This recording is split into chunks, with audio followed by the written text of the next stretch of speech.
Amigos queridos, reunidos em nome de Jesus, nesta manhã feliz em nossas vidas, aqui estamos, Senhor, Mestre amado, para buscar-te a presença através dos seus ensinamentos, manifestado em seus apóstolos, em seus prepostos, em seus mensageiros, manifestado nas páginas vivas do seu Evangelho. Ensina-nos, Senhor, a servir em seu nome, doar o que trouxemos de melhor em nós, expandir as nossas vibrações sublimes de sentimentos já construídos em nossos corações e sentir a alegria e a leveza deste momento onde estamos mergulhando neste manancial para sorvermos a saciedade dos nutrientes do Espírito pela vida eterna. Ampara-nos nesta hora, Senhor, que os Espíritos sublimes responsáveis por este Evangelho possam encontrar em nossos corações as sintonias favoráveis para as reflexões desta manhã. Faça-nos, Senhor, instrumentos dignos e úteis, onde quer que estejamos, hoje e sempre, e que assim seja, Senhor.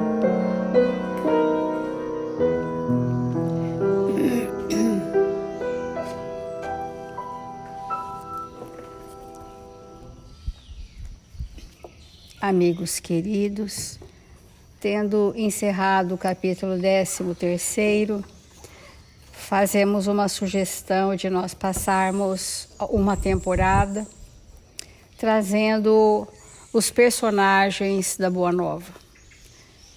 Os espíritos que encontraram com Jesus na primeira hora e tiveram esses encontros memoráveis que geraram as profundas transformações. Então nós passaremos alguns dias, não sabemos precisar quantos, refletindo sobre esses ensinamentos ligados aos apóstolos, aos primeiros cristãos, aos grandes servidores da seara de Jesus. O tema que nós escolhemos para iniciar é o tema que tem gerado no momento atual da humanidade bastante sintomas de desalento, sintomas de desesperança, sintomas de perda de vitalidade, de muita angústia, de indignação frente às circunstâncias do mundo. Esses sintomas, que são as emoções terrenas, são as aflições terrenas, e dentro do quadro das bem-aventuranças, nós vamos eleger hoje a lição Bom Ânimo, do livro Boa Nova, de Humberto de Campos, o irmão X, que traz para nós significativos momentos bastante contemporâneos de há 2000 anos. Então nós vamos falar um pouco da personalidade de Bartolomeu, da identidade espiritual de Bartolomeu e qual a diferença entre nós estarmos no mundo interagindo com a nossa personalidade e nós estarmos no mundo interagindo com as potencialidades divinas que dormem em nós. Então, nós vamos trazer o quanto possível, dentro das nossas limitações, para a aplicabilidade do nosso dia a dia. Então, o apóstolo Bartolomeu, em algumas escrituras também chamado Natanael, é o mesmo espírito, foi um dos mais dedicados discípulos do Cristo. desde os primeiros tempos de suas pregações junto ao Tiberíades. Todas as suas possibilidades eram empregadas em acompanhar o Mestre na sua tarefa divina.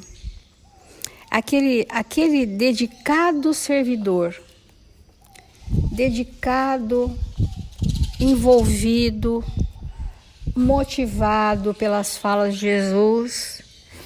Entretanto, Bartolomeu era triste. Era triste. E vezes inúmeras o Senhor o surpreendia em meditações profundas e dolorosas.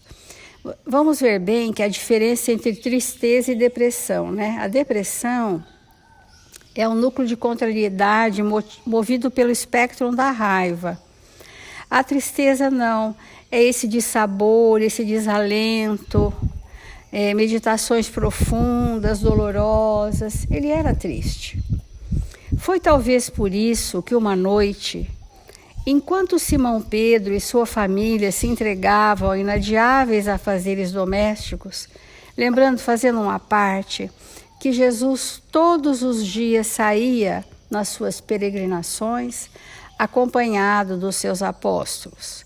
E no entardecer de todos os dias, Jesus sentava-se num banco tosco na casa de Simão Pedro e silenciava. Mas a vivência que aqueles apóstolos haviam tido durante o dia eram tão intensas que provocava então os questionamentos e as reflexões. Todos os dias ele silenciava e um dos apóstolos fazia uma pergunta referente ao trabalho daquele dia, e daí nasciam as grandes lições do Evangelho. E nesse dia, a família de Simão Pedro estava organizando o lar nos afazeres domésticos de todos os dias. E Jesus aproveitou alguns instantes para lhe falar mais demoradamente ao coração, porque Jesus, estando na nossa intimidade espiritual, sabe das nossas necessidades, mas aguarda o momento que estamos prontos para sermos socorridos. Olha que interessante, ele não se precipita, ele aguarda o momento. E nesse dia era o momento de Bartolomeu. Após uma interrogativa afetuosa e fraternal, Bartolomeu deixou falar-se o seu sensível espírito. E ele disse, então Bartolomeu se dirigiu a Jesus: Mestre, exclamou timidamente, não saberia nunca explicar-vos o porquê de minhas tristezas amargurosas. Só sei dizer que o vosso Evangelho me enche de esperança para o reino de luz que nos espera os corações, além das alturas. Então, o primeiro momento de Bartolomeu, e quando Jesus anunciou que o reino não era desse mundo, falando numa linguagem em hebraico, em aramaico, sem recursos adjetivos expressivos e termos de analogia, fazia com que as pessoas compreendessem que o reino de Deus seria no mundo espiritual quando os eleitos do Senhor ali chegassem. Era essa a compreensão da época. Mas Jesus quis dizer que o reino de Deus seria implantado em nossos corações, no simbolismo de que valores morais se estabelecem pelos sentimentos, e os sentimentos vão se incorporar em nossa consciência, e este é o estado do reino de Deus. Mas Bartolomeu estava aguardando, triste, para que um dia, quando ele desencarnasse, fosse recebido num ambiente feliz. E ainda disse: quando esclarecestes que o vosso reino não é deste mundo, experimentei uma nova coragem para atravessar as misérias do caminho da terra. Por que Bartolomeu era triste? Pelas circunstâncias do mundo. Então, depois, mais para frente, ele vai queixar sobre isso que eu vou dizer para vocês. Ele tinha companheiros de pesca que não eram leais, não eram honestos.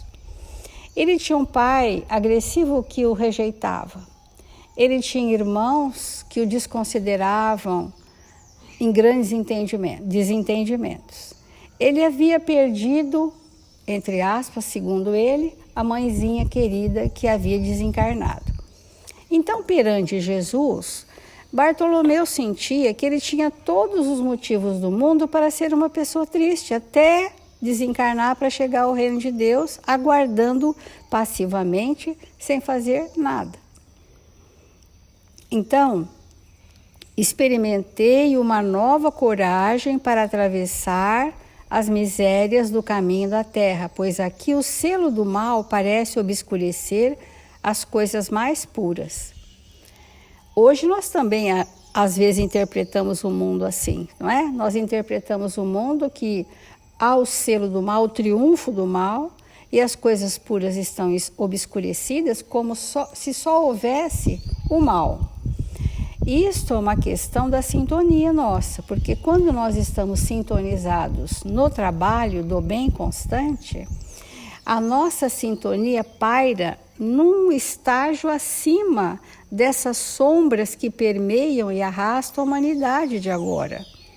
Então a nossa visão do mundo passa a ser outra, uma visão do mundo esperançosa, porque todos nós, na condição desses que estavam ao lado de Bartolomeu, sejam os infiéis, desleais, agressivos e etc., que o cercavam na sua injunção reencarnatória, esses espíritos serão vistos por ele depois, por nós, na nossa questão pessoal.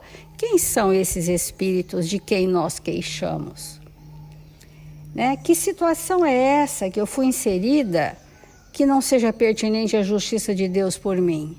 Porque se eu estou reencarnado no ambiente onde estou, no país onde estou, nas circunstâncias em que vivo, é porque a justiça divina houve por bem me inserir num contexto mais facilitador para a minha evolução, mais impossível. Mas não conhecendo isso, ele se deixava arrastar pela tristeza. Vamos pensar em nós. Quando estamos indignados pelos momentos atuais do mundo, seja o mundo, o planeta Terra, seja o mundo, a região onde eu vivo, nós estamos dizendo que nada compreendemos sobre a lei de justiça, amor e caridade. A indignação é isso. É a absoluta ausência de entendimento de que o mundo está como nós o fazemos, a partir do mundo interno que criamos em nós. E que o mundo externo nada mais é do que a soma das nossas individualidades. Se queremos construir um estado interno feliz, nós estamos dando a nossa mínima contribuição para que o mundo esteja melhor. Jesus vai dizer isso para Bartolomeu de outra forma. Mas antes disso, quando ele diz assim, olha, aqui o selo do mal parece obscurecer as coisas mais puras. Por toda parte é o triunfo do crime, o jogo das ambições, a colheita dos desenganos. Isso no ano 0. E hoje, 2022 anos depois, por toda parte é o triunfo do crime, o jogo das ambições, a colheita dos desenganos. Isso a gente precisa perceber que os primeiros cristãos e os cristãos que vieram em seguida foram se libertando desse estado vibratório. Mas ainda restou nós, né? Nós que ainda não temos uma consciência liberta, porque a nossa bagagem de construções, de obras, ainda não é significativa para nos colocar uma oitava acima no patamar da sintonia. E sermos espíritos esperançosos, fortalecidos na fé, imbuídos do vigor do bom ânimo. Por que é o bom ânimo, né? O que é esse ânimo, essa vitalidade que permeia os espíritos esperançosos? Esta vitalidade que não esmorece, nem com os joelhos desconjuntados e os pés sangrando, é a obra da fé. Sem a obra, nós não temos estrutura para suportar as adversidades do caminho. Então, onde o verdadeiro cristão se ampara na fé através das obras, porque fé é obras. Quando aqueles primeiros cristãos deram seus testemunhos extremados, eles estavam seguros na confiança inabalável da vida após a morte, que não haveria morte para eles, como não houve. E nesse estado vibratório de fé, eles entraram no padrão vibratório do Cristo. Por isso que louvavam e cantavam hinos, hosanas ao Senhor, porque estavam acima dos homens da terra, no padrão vibratório do Cristo, naquele momento do testemunho. Os testemunhos hoje, a exemplo de Bartolomeu, os testemunhos hoje são outros, porque é na proporção da nossa condição evolutiva. Então, os meus testemunhos estão no meu planejamento reencarnatório, os seus nos seus e assim sucessivamente. Nós estamos dentro daquela condição do fardo que nos é suportável nós caminharmos. Então, para a gente ir completando esse momento, né? A voz do apóstolo se tornara quase abalada pelas lágrimas. Todavia Jesus fitou brandamente e lhe falou com serenidade. A nossa doutrina é a do Evangelho ou da Boa Nova. E já viste, Bartolomeu, uma boa notícia não produzir alegria? Vamos continuar.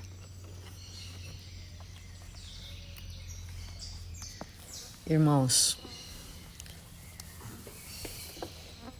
é muito difícil, de verdade, no momento evolutivo que nós nos encontramos, nós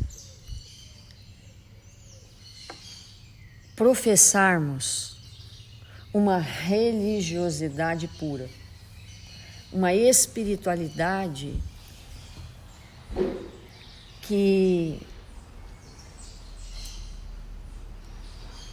na expressão do que Jesus trouxe para nós, porque a nossa mente ainda muito infantil precisa de penduricalhos para se sustentar. E Jesus, ele trouxe uma religiosidade, uma espiritualidade para nós que é interna.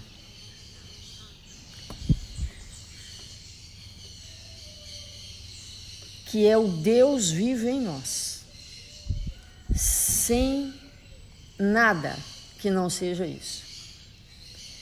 Então é necessário um certo amadurecimento para vivermos isso na Terra. E entrar em contato com essas ideias extraordinárias de Jesus facilita muito o nosso desenvolvimento moral. E nós vamos, por algumas semanas, estudar alguns textos da Boa Nova, porque Humberto de Campos é esse espírito que desenvolveu na existência em que estava na Terra e em muitas anteriores a habilidade de traduzir o pensamento na escrita. E ele, ao desencarnar, ele acessa imagens, conteúdos, cenas das vivências de Jesus na Terra. Porque tudo que nós fazemos, tudo que nós realizamos está gravado. O que nós vivemos ontem está gravado, o que nós vivemos há 3 séculos está gravado. E no mundo espiritual, nós podemos ter acesso a isso dependendo da nossa evolução. Às vezes, a gente não tem condição de acessar nem as nossas vivências, porque, sendo completamente desalinhadas com as leis divinas, aquilo nos perturbaria de tal maneira que os amigos espirituais não permitem que a gente acesse. Muito menos acessar aspectos da história da humanidade, porque ao abrir um livro como esse, que está no éter, evidentemente o espírito ele não acessa apenas e tão somente aquilo que ele está buscando, mas ele acessa o conteúdo de uma época. E muitas vezes, ao acessar o conteúdo de uma época, ele enlouquece, porque se lembra de cenas, de determinadas situações que estão vinculadas ao seu passado e que são insuportáveis. Então, não é qualquer espírito que tem condições espirituais, psíquicas, de acessar conteúdos, sejam eles quais forem. E obviamente que estava programado para que o Chico psicografasse essa obra e outras do Humberto de Campos, porque ele seria esse espírito eleito por Jesus a acessar esses conteúdos e nos trazer. Então essa obra, A Boa Nova, ela não é um conto de histórias de Jesus que Humberto de Campos inventou. Isso a gente precisa deixar bem claro. Ele traduziu do aramaico para o português falas de Jesus com aqueles apóstolos, com aqueles discípulos, com aqueles que compuseram aquele momento dele na Terra. Então isso é uma coisa que a gente precisa compreender profundamente. Porque senão nós vamos ler esse texto como um texto de contos. E isso não é um texto de contos. Como todos nós sabemos, a doutrina espírita é a terceira revelação e a obra do Chico é a complementação da terceira revelação. Portanto, é importante para nós entrarmos em contato com esses conteúdos para irmos desmistificando a forma como nós espiritualizamos a existência. Porque os elementos que Jesus utilizava para expressar o seu pensamento divino era a natureza, nada mais. Na sua concretude. E aí nós vamos, então, iniciar, como a Célia começou, o texto Bom Ânimo, que é uma descrição da conversa, de uma das conversas de Jesus com seus discípulos, no caso aqui, Bartolomeu. Então, logo na primeira página, Bartolomeu, eu vou reler um trecho aqui para fazer um comentário. Os discípulos estavam com Jesus, mas 1 ano, 2 anos, 3 anos, obviamente não seriam suficientes para a incorporação daqueles conteúdos, que eram conteúdos para toda a humanidade para sempre. E que, com o tempo, eles iriam amadurecer para compreender. E essa primeira fala de Bartolomeu para Jesus é uma declaração bem lúcida de que ele não estava compreendendo ainda muita coisa. Porque todo o tempo eles pronunciavam que estavam compreendendo e Jesus novamente elucidava. Então ele diz assim: mestre, não saberia nunca explicar-vos o porquê de minhas tristezas amargurosas. Olha que importante isso, né? Quantas vezes a humanidade, nós em humanidade, temos tristezas completamente inexplicáveis. A grande maioria da tristeza que o espírito sente é para ele inexplicável. Totalmente inexplicável. Quem convive ou já conviveu com uma pessoa que tem algum nível, algum grau de depressão, sabe que a pessoa é triste. E que muitas vezes oscila entre a tristeza e a raiva. Mas em relação à tristeza, ela não sabe explicar. A pessoa não sabe explicar de onde vem tanta tristeza. E muitas vezes, esses irmãos, eles têm tudo. Tem tudo. Tem saúde, tem recursos, tem família, tem. Mas a gente sabe que ter não basta, é necessário ser. Então ele estava dizendo que ele não conseguia, de maneira nenhuma, explicar de onde vinha aquela tristeza. E hoje nós sabemos que toda tristeza, indistintamente, ela vem sempre, ela vem de uma concepção equivocada sobre algo ou sobre muitas coisas. Porque a forma que nós temos de interpretar o mundo, sobre a nossa ótica, muitas vezes é míope, muitas vezes é comprometida, não corresponde à verdade.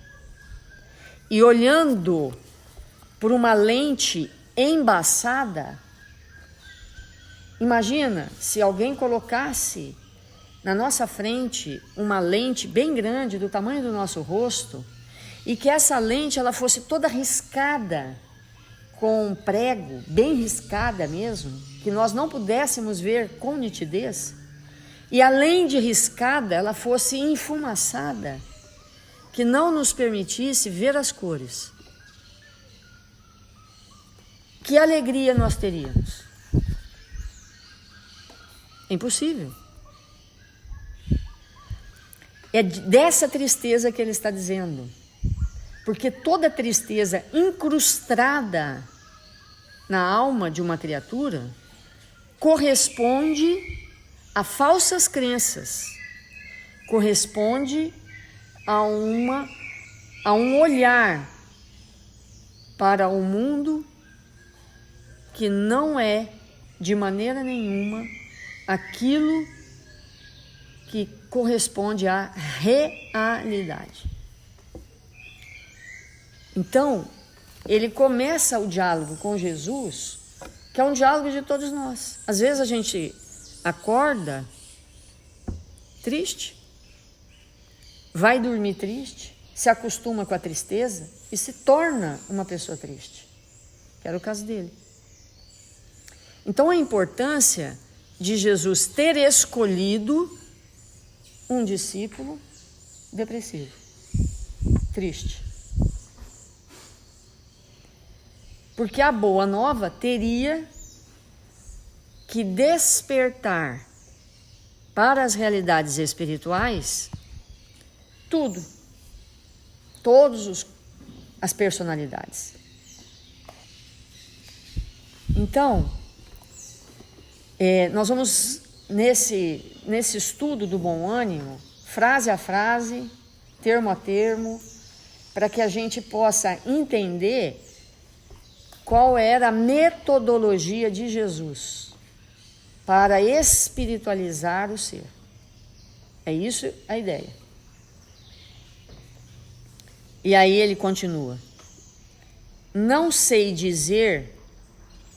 Só sei dizer que o vosso evangelho me enche de esperança, para o reino de luz que nos espera no coração além das alturas. Irmãos, olha o tamanho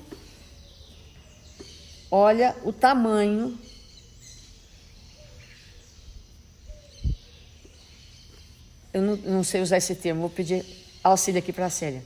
Do ofuscamento, existe isso? Do ofuscamento dessa lente.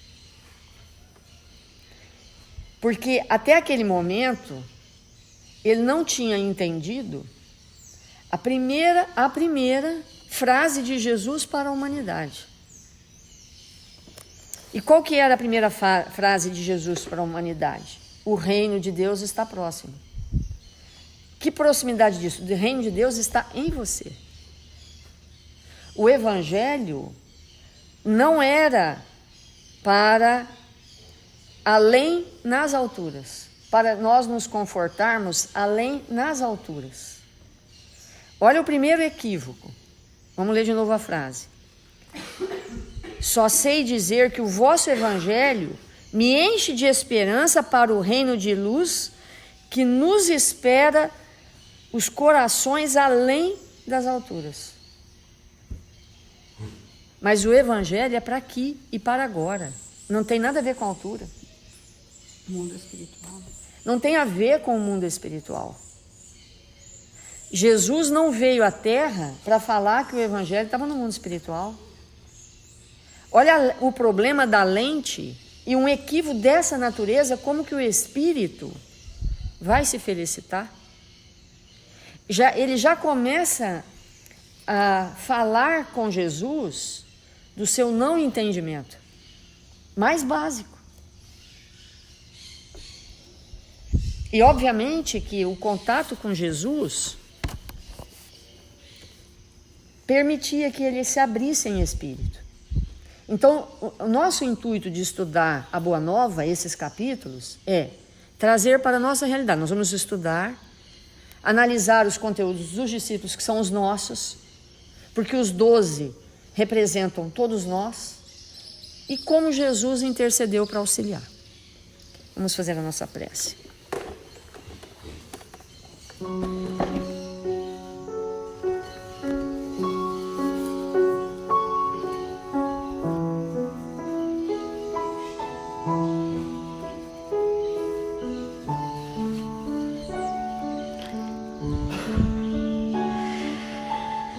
Deus, nosso Pai, Jesus, divino amigo,